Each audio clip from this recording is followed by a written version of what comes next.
Any 12-year-old boy can now see more beautiful naked women in 15 minutes than the richest king in history ever saw in his whole life. You think, well, you know, we don't have to worry about that. It's like, yeah, you have to worry about that. That's a huge problem.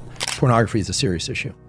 And because of the way that it taps into these very primitive systems, it's as serious in my mind as some of the other drugs of abuse, like the opioid crisis. And it's all pleasure with no responsibility. That's deadening. It's no wonder the young guys are caught up in this, because it's an unbelievably powerful technology. It drove the development of the internet, let's not forget, right? So it taps into one viciously primordial motivation. Ethically, it's not good. It's not good. It's an easy out. That's the other thing, you know, is what you should be doing is going out and finding someone to have a relationship with. And if you can gratify yourself with no transformation, but let's say you can't find someone, well, then you might say that's an indication you should change. It is, in fact, an indication that you should change, because what better indication are you going to get than that no one wants to be intimate with you? It's the ultimate rejection, and that's partly why men are terrified of it, and I understand that. You're afraid to approach a woman. Well, you remove part of your drive with pornography, and so now you don't have that sexual urge to overcome that anxiety, and so you stay timid for your entire life.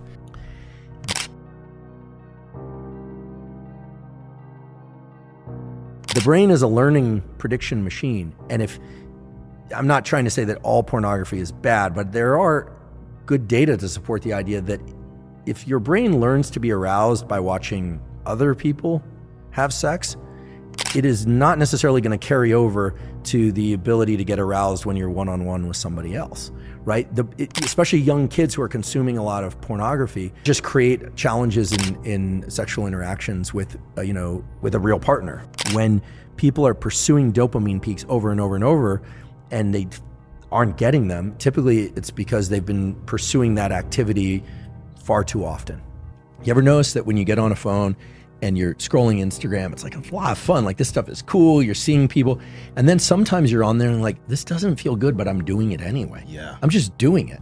That's exactly how people talk about their drug use. That's exactly how people talk about alcohol use. That's exactly how people talk about gambling. You imagine this high, but the high doesn't show up, and that's, you're dopamine depleted. You need to take some time away from it and then come back and then you can enjoy it again. Now, with pornography, it's a slippery slope.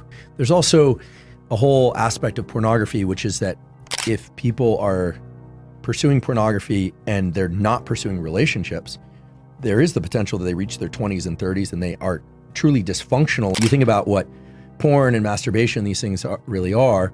I'm not calling them sinful. What I'm saying is they are potentially addictive, especially with the availability of pornography.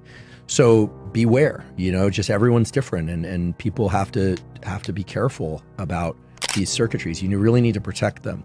They are super valuable. And so I would say avoid pornography, frankly. I really would.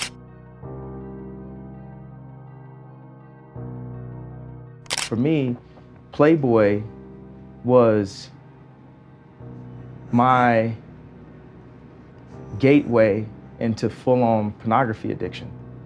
My dad had a Playboy left out at age 5. And it's affected almost every choice I made for the rest of my life, from age 5 to now having to kick the habit. And it just presents itself in the open, like it's okay. And I stand up and say, it's not okay.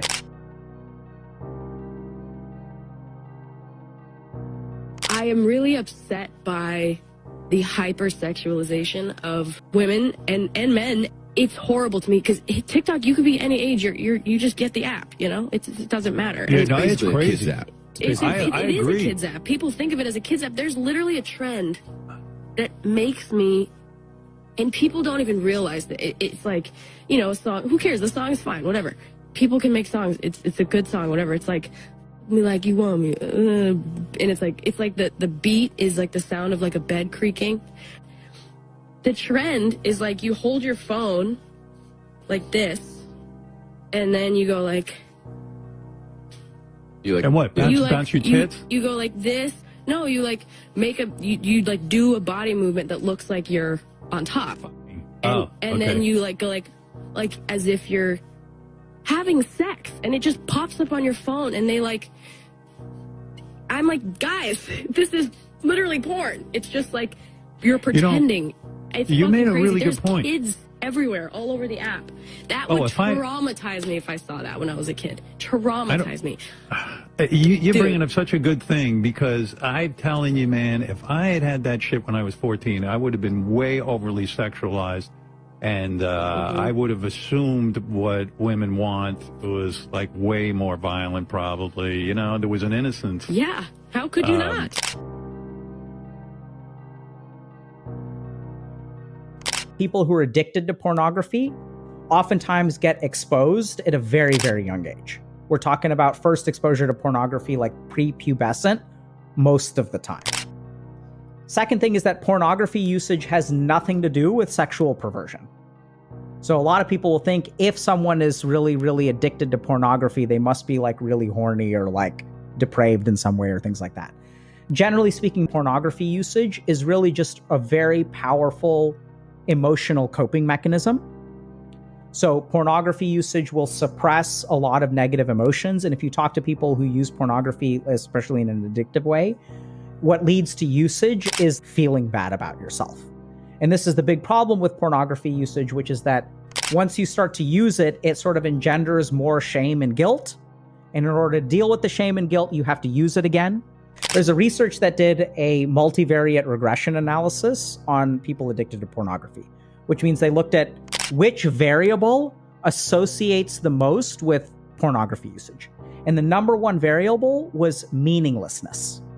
So the more meaningless your life is, the more likely you are to be addicted to pornography. Like you have to have a reason to stop watching pornography. You have to go through that withdrawal for some greater good. And so helping people find purpose is like one of the biggest things that helps with pornography. Pornography addiction is the closest to substance use because of its hard-hitting effect, right? So if you think about getting high, there's discrete like chemicals that enter into your brain and activate certain receptors. But pornography is really, especially that arousal, is a very targeted way to activate your brain in a particular way. More closely resembles a substance. So why is pornography like this? Because orgasm has very specific activation within the brain. And so now if you kind of think about it, let's say I'm feeling worthless about myself. I'm not doing anything in life. I'm kind of like sitting around, not doing anything. I'm tired of feeling this way. What is a switch I can flick in my brain that lets me forget everything, pushes my negative emotions away, and actually gives me a spurt of positive neurotransmitters? That's why pornography addiction exists. So it's not really about sex.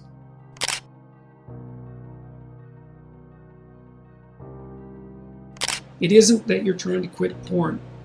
It's not the right way to think about it. The right way to think about it is that you're trying to figure out how to have a better life.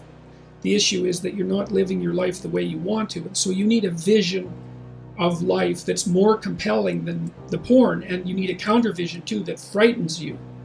You know, because otherwise porn is obviously extraordinarily gratifying in the short term, but you seem to be suffering from the medium to long-term consequences of its use.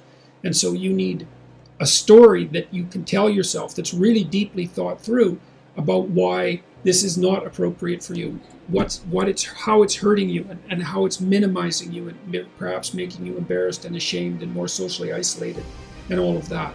So I would say, think about it as cleaning up your psyche and your behavior rather than merely stopping. If you want to know something about yourself, sit on your bed one night and say to yourself, what's one thing I'm doing wrong, that I know I'm doing wrong, that I could fix, that I would fix? It's like, you meditate on that, you'll get an answer. And it won't be one you want, but it'll be the necessary one. For me, it was very obvious. Porn was something I needed to stop because it was having a really negative impact on my sex life and my self-esteem. You see, I struggled with performance anxiety for over 15 years in the form of premature ejaculation and erectile dysfunction, and my porn habits had a lot to do with it. Now, if you're also having trouble with PE or ED, Check out this next video here on how to last longer in bed so you can start having an amazing sex life.